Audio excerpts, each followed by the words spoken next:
CSR is a business component. If a company doesn't make profit, CSR doesn't come. It's a company, those who are making profit, whose turnover, whose basically the volume crosses certain amount, then it comes under the ambit of CSR.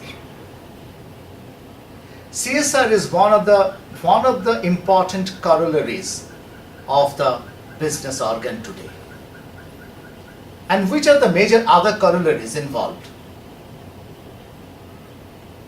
which doesn't come as law, but it's very important. CSR does exist today because of law, but CSR is closely related with human resource management. There is a cohesive relationship. There is a very hand in gloves type of relationship between CSR and human resource management. These two are different, but better to understand how human resource management are entangled, are engaged with, are basically correlated. By law, CSR is a different department altogether. So any organization has different categories of assets, all of which it needs to manage in order to attain optimum results. There are four main categories of assets that an organization needs to manage.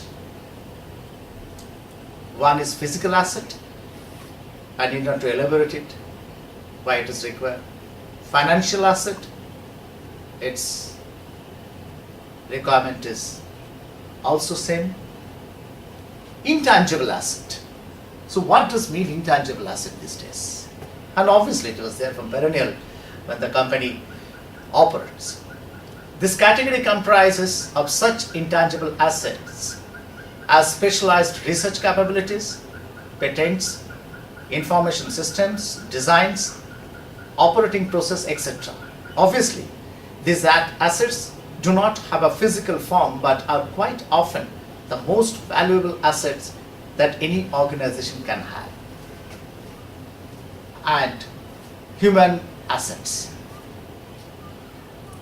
Human assets is more important than any of these above assets. There is a World Bank study. They proved the study crisscrossed more than 100 countries.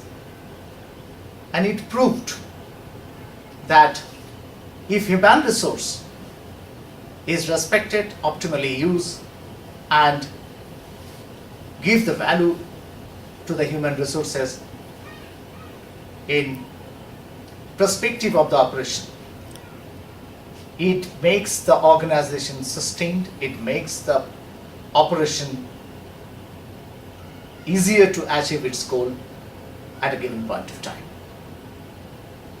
If we say the human resource management, its policy, procedure, strategy, how it involves, it basically talks about culture and the values, attaining integration and inclusiveness.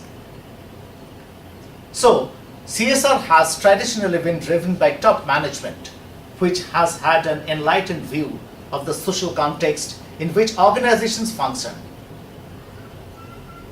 The functionality basically, employees from the lower rungs have not been as involved as CSR activities as the top management.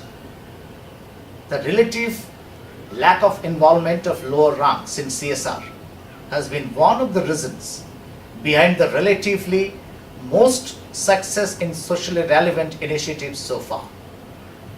So what we understood, and it's been clearly came out in several researches, that the way top management involved, it's not populate down properly.